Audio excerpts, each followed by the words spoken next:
मेरा एग्जाम्पल देके कहा करते थे कि बीटेक मत करना, देखो वो आया है बीटेक करके और ही इज़ स्टिल जॉबलेस। जब मैंने एसएसबी इंटरव्यू दिया as expected I was kicked out on the very first day. मैं यूपी बोर्ड से हूँ, मैं स्टेट बोर्ड से हूँ, मैं इंग्लिश की प्रिपरेशन कैसे करूँ? क्या मैं एसएससी सीजीएल एग्ज़ाम क्लियर कर सकता हूँ? क्या होगा अगर एग्ज़ाम पूरा कैंसिल हो जाएगा तो? मेरी सारी मेहनत बर्बाद चली जाएगी। जब मैंने नाम डाला, एंटर किया, तो मैंने सबसे पहले देखा मुझे पोस्ट कौन सी मिली है, तो राइट साइड लिखा हुआ था ASO in ministry of defence. Last tip from my side is hello everyone. मुझे आज भी वो दिन याद है जब मैं बीटेक करके वापस अपने घर की तरफ लौट रहा था। वो ट्रेन का सफ़र, जब मैं ट्रेन में था तो पहली बार मैं लाइफ को लेके इतना सीरियस हुआ कि मुझे आगे ज़िंदगी में क्या करना है। मैं बीटेक करके वापस आ रहा था और जब मैं बीटेक करने गया था तो मेरे घर वालों की, मेरे परिवार वालों की काफ़ी उम्मीदें थी मुझसे कि लड़का बीटेक कर रहा है तो इंजीनियर बन के ही वापस आएगा। लेकिन आई हैड नो जॉब। मैं उनकी उम्मीदों पर खरा बिल्कुल नहीं उतरा था। जब मैं क्लूलेस था, मेरा कोई फ्यूचर डिसाइड नहीं था और I was very hopeless. So friends, my name is Ashwini Kumar and I am currently working as an assistant section officer in ministry of defence. मैंने एसएससी सीजीएल एग्ज़ाम 2017 पहले अटेम्प्ट में ही क्लियर किया है। उसके अलावा मैंने अन्य एग्ज़ाम भी क्लियर किए। Coming to my family and educational background, in my family, my father is a head constable in UP Police. My mother is a housewife. I have 2 more siblings and I am the eldest among them. मेरी starting की schooling 10th तक एक छोटे से town शिकोवाद से हुई है जो कि यूपी के फिरोजाबाद डिस्ट्रिक्ट में पड़ता है। मैं शुरुआत से ही हिंदी मीडियम का स्टूडेंट रहा हूँ। उसके बाद 10th के बाद मेरे पापा का ट्रांसफ़र कानपुर हो गया और उसके बाद आगे की सारी पढ़ाई मेरी कानपुर से ही हुई। 12th के बाद जैसा कि उस टाइम काफ़ी ट्रेंड था बीटेक का, मेरा बीटेक के प्रति, इंजीनियरिंग के प्रति कोई ख़ास पैशन नहीं था। इस तरह से पूरी बीटेक निकल गई और मैंने, जब मेरा कोई ख़ास पैशन नहीं था तो सारा टाइम निकल गया 4 साल का। जब 4 साल बीटेक करने के बाद जब मैं घर वापस आ रहा था last day, I still remember that day, जब मैं ट्रेन में वापस आ रहा था, I was alone at that time और मैं अकेला यही सोच रहा था कि 4 साल कब बीत गए और मैं किस उम्मीद के साथ यहाँ तक पहुँचा था। मैं काफ़ी गिल्टी फील कर रहा था कि मैंने 4 साल वेस्ट कर दिए और मैं घर जाके अपने पेरेंट्स को क्या मुंह दिखाऊंगा। घर पहुँचते ही एज एक्सपेक्टेड जो so called dear and near ones थे, उन्होंने ताने देना स्टार्ट कर दिया। डायरेक्टली और इनडायरेक्टली मेरे पास कई लोगों के ताने सुनने में आए। कुछ कहते थे कि बीटेक जाके लड़का बिगड़ गया, पहले पढ़ने में अच्छा था, वहाँ जाके पढ़ाई बिल्कुल इसने ख़त्म कर दी, लड़का बिगड़ गया। मुझे काफ़ी सुनने में ख़राब लगता था और कुछ लोगों ने ये भी कहा, मेरा एग्जाम्पल देके कहा करते थे कि बीटेक मत करना, देखो वो आया है बीटेक करके और ही इज़ स्टिल जॉबलेस। फालतू में पैसा बर्बाद किया, उसको क्या पता कि पैसा कैसे कमाया जाता है। जब ये चीज़ मैं सुना करता था मुझे काफ़ी पिंच हुआ करता था अंदर ही अंदर। तो मैंने डिसाइड किया कि इस चीज़ का जवाब देना है। आई was very confident eight that time. दुनिया ने काफ़ी कुछ कहा, मेरी लाइफ में काफ़ी हर्डल्स आए, अप्स एंड डाउन्स आए, काफ़ी चीज़ें हुई, लेकिन I was very dedicated inside me that I will do that come what में। जब मैंने एसएसबी इंटरव्यू की तैयारी चालू की तो मैंने पाया कि मेरा इंग्लिश काफ़ी वीक है। एसएसबी इंटरव्यू के लिए आपकी इंग्लिश कम्युनिकेशन काफ़ी अच्छी होनी चाहिए क्योंकि आपको ग्रुप डिस्कशन करना रहता है, लेक्चरेट बोलना रहता है। तो मैंने इंग्लिश स्पीकिंग की एक कोचिंग ज्वाइन कर ली और उसके लिए मुझे न्यूज़पेपर पढ़ने को कहा गया, इंग्लिश में एक न्यूज़पेपर पढूं। तो मैंने न्यूज़पेपर पढ़ना चालू किया तो मुझे हर तीसरी लाइन में या चौथी लाइन में एक नया वर्ड मिला करता था, जिसकी वजह से मुझे काफ़ी प्रॉब्लम हुआ करती थी, इंग्लिश को समझने में दिक्कत हुआ करती थी। और जब मैं एडिटोरियल सेक्शन में आता तो मुझे खुद याद है यानी कितनी बार मुझे पढ़ते पढ़ते नींद आ गई। और उसके बाद जब ग्रुप डिस्कशन किया करता था इंग्लिश स्पीकिंग में तो I use to fumble and stammer. मेरे से 3-4 साल जो छोटे स्टूडेंट्स थे जो एनडीए की प्रिपरेशन कर रहे थे वो काफ़ी मुझसे अच्छा और फ्लुएंटली बोल रहे थे। आई यूज टू गेट एम्बेरेस्ड, मुझे काफ़ी एम्बेरसमेंट होती थी कि मैं तैयारी कर रहा हूँ और मैं अपना 100% नहीं दे पा रहा हूँ और I was quite under confident. फिर मैंने एसएसबी इंटरव्यू पहुँचा मैं देने। जब मैंने एसएसबी इंटरव्यू दिया as expected I was kicked out on the very first day.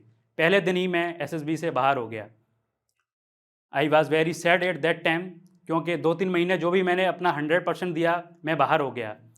फिर उसके बाद मेरे पास सीडीएस का एग्ज़ाम था, मैंने सीडीएस के एग्ज़ाम की प्रिपरेशन चालू कर दी। मैंने सोचा फिर से कोशिश करते हैं, दोबारा से ट्राई करते हैं, हो सकता है इस बार सिलेक्शन हो जाए।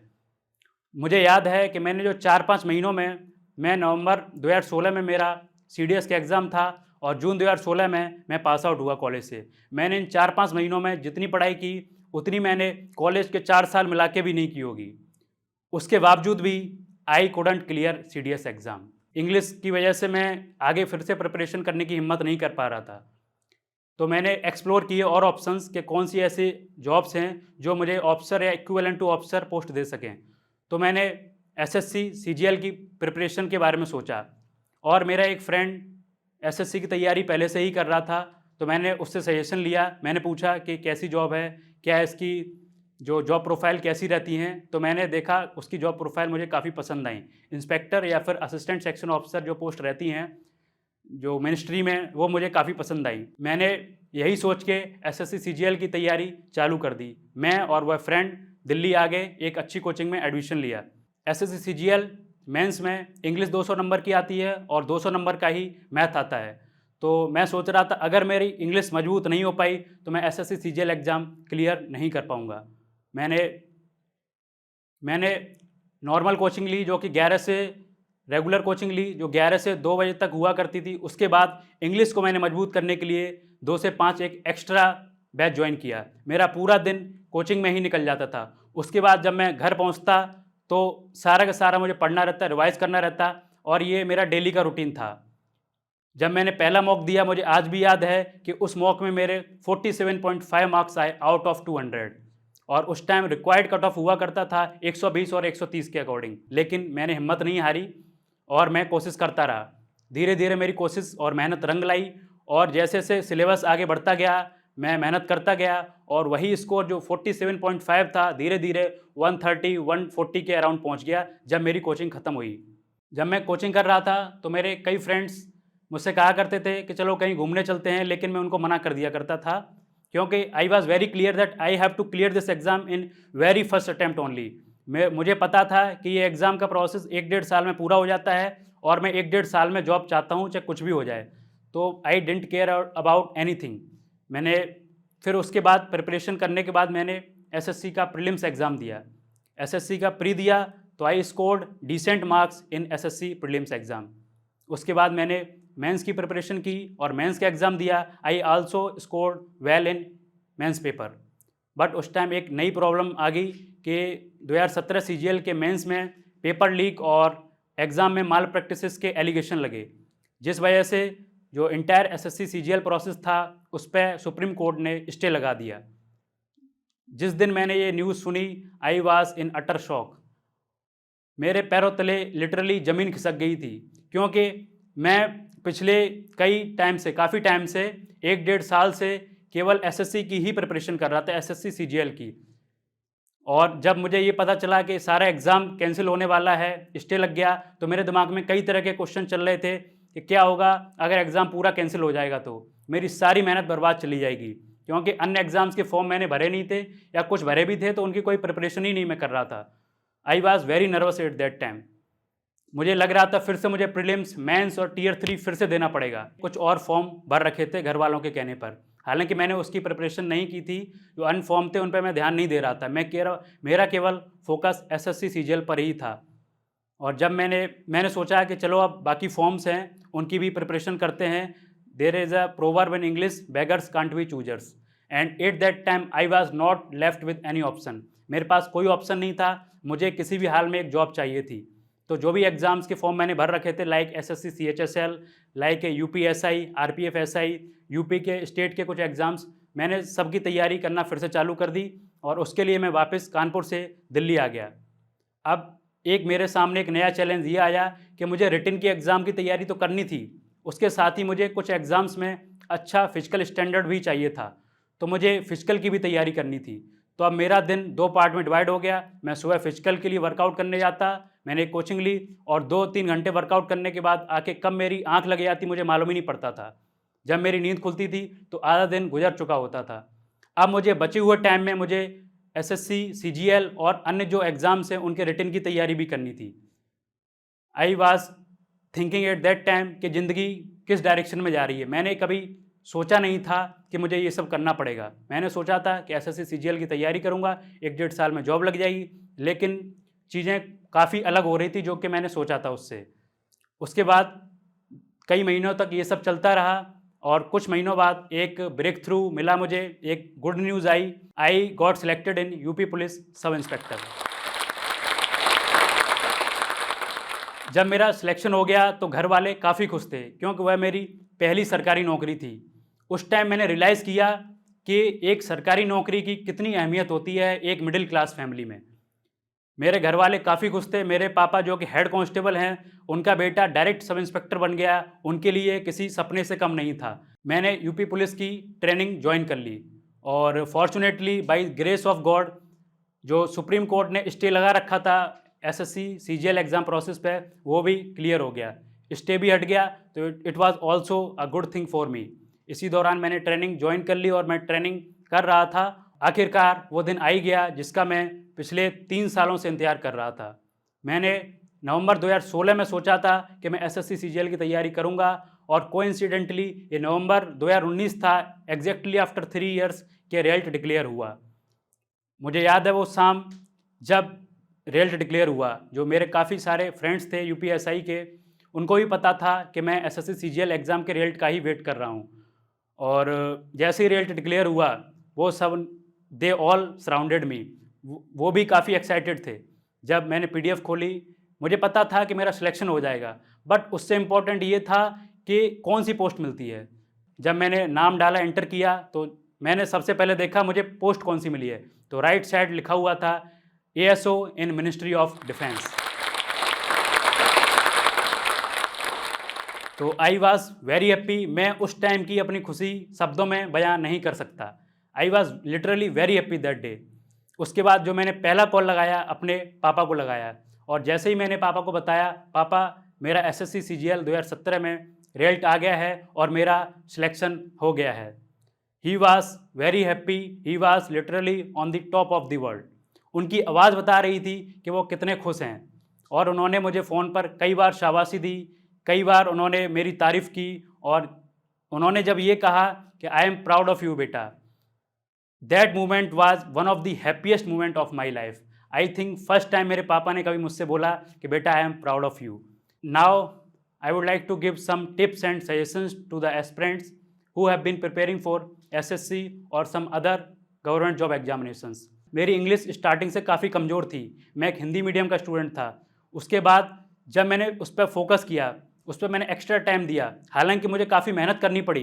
मुझे बाकी सब्जेक्ट्स को टाइम देना था और उसके अलावा इंग्लिश पे एक्स्ट्रा टाइम देना था क्योंकि मेरा वो वीकेस्ट पोर्शन था। और जब मैंने सीजीएल एग्ज़ाम दिया तो मेरा जो रिजल्ट आया उसमें जो मेजर कंट्रीब्यूशन था वो इंग्लिश का ही था। I scored 185 marks out of 200 in SSC CGL mains examination. उसके बाद जब मैंने 2018 में फिर से CGL का एग्ज़ाम दिया तो आई स्कोर्ड इवन बेटर, जबकि मैं उस टाइम यूपीएसआई की ट्रेनिंग कर रहा था, मुझे बिल्कुल भी समय नहीं मिलता था तैयारी करने का। लेकिन जब मैंने एग्ज़ाम दिया, जो मैंने पहले पढ़ाई की थी वो काम आई और I scored 192.5 marks out of 200, which later on after normalisation became 198 marks out of 200। तो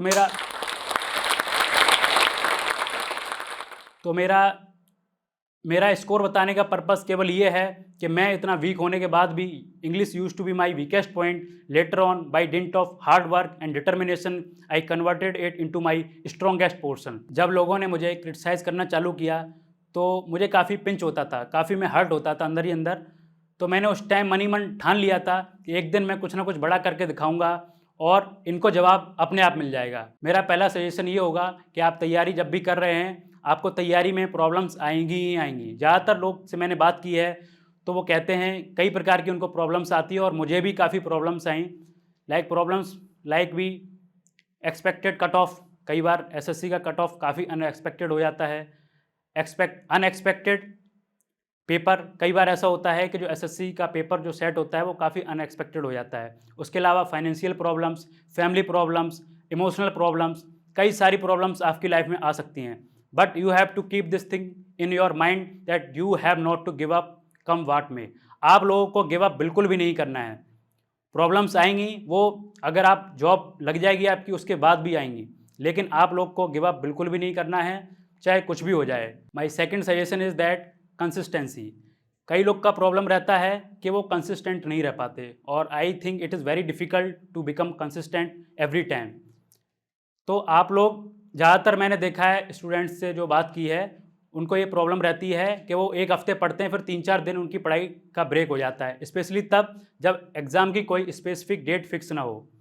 तो उन लोगों से मैं कहना चाहूँगा कि जब तक आपकी जॉब नहीं लग जाती तब तक आपको हर दिन अपना 100% देना है।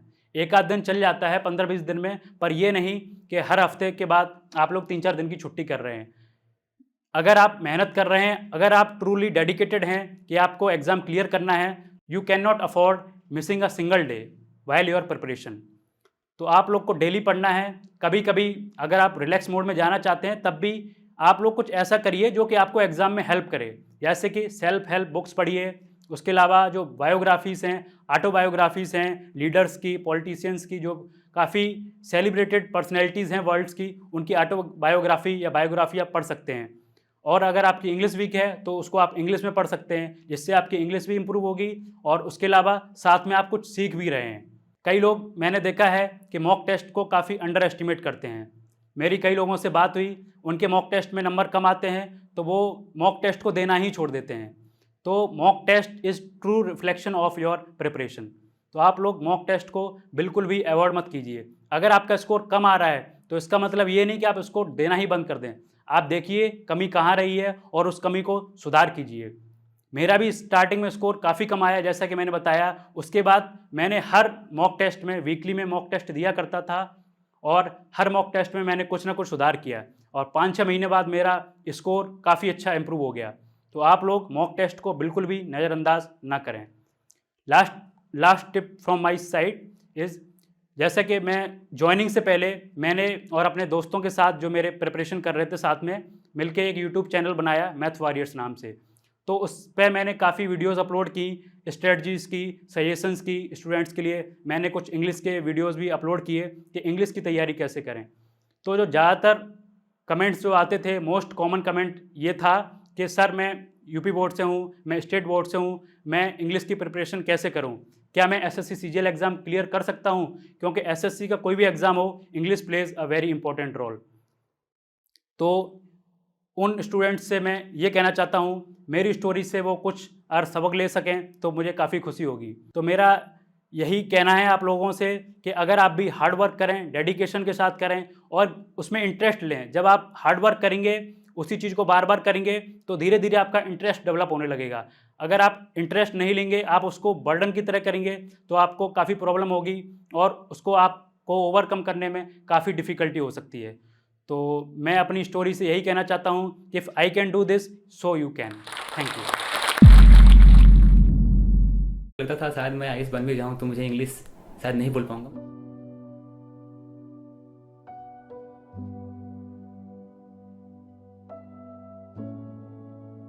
मेरा नाम तबरेज़ आलम है और मैं बिहार से बिलोंग करता हूं। मैंने जो भी मेरा एजुकेशन मैंने बिहार से हिंदी मीडियम में मैंने प्राप्त की और लास्ट ईयर मैंने अपना ग्रेजुएशन कंप्लीट किया है। प्रेजेंटली मैं दिल्ली में रह रहा हूं और यूपीएससी का प्रिपरेशन कर रहा हूं। तो प्रॉब्लम जो सबसे बड़ा जो प्रॉब्लम होता है कि जैसे आप हिंदी मीडियम में स्कूल जब प्राप्त करते हैं तो क्या होता है कि जब कोई अगर आपसे कोई प्रश्न पूछता है इंग्लिश में तो आपको उसके बारे में जानकारी आपको होता है, बट क्या होता है कि लैंग्वेज का आप उस इंग्लिश में एक्सप्लेन नहीं कर पाते। इंग्लिश से तो बहुत डर लगता है क्योंकि मेरा इन्वायरमेंट ही नहीं है, तो इंग्लिश से डर लगेगा, ये नेचुरल है।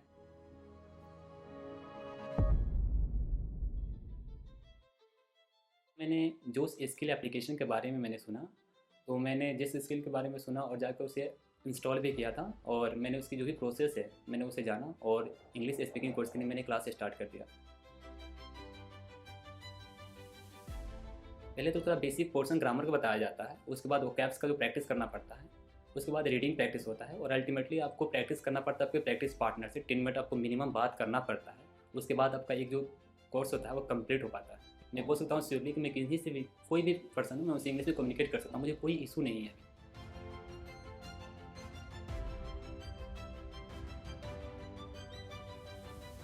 सो जोश स्किल ने काफ़ी हेल्प किया मेरी कम्युनिकेशन स्किल को इम्प्रूव करने में। So that's why today I am here. So first of all I would like to thank Josh skill who really helped me a lot to improve my communication skill. Thank you, Jose. And finally, I would like to say, education is the most powerful weapon which you can use to change the world. Thank you.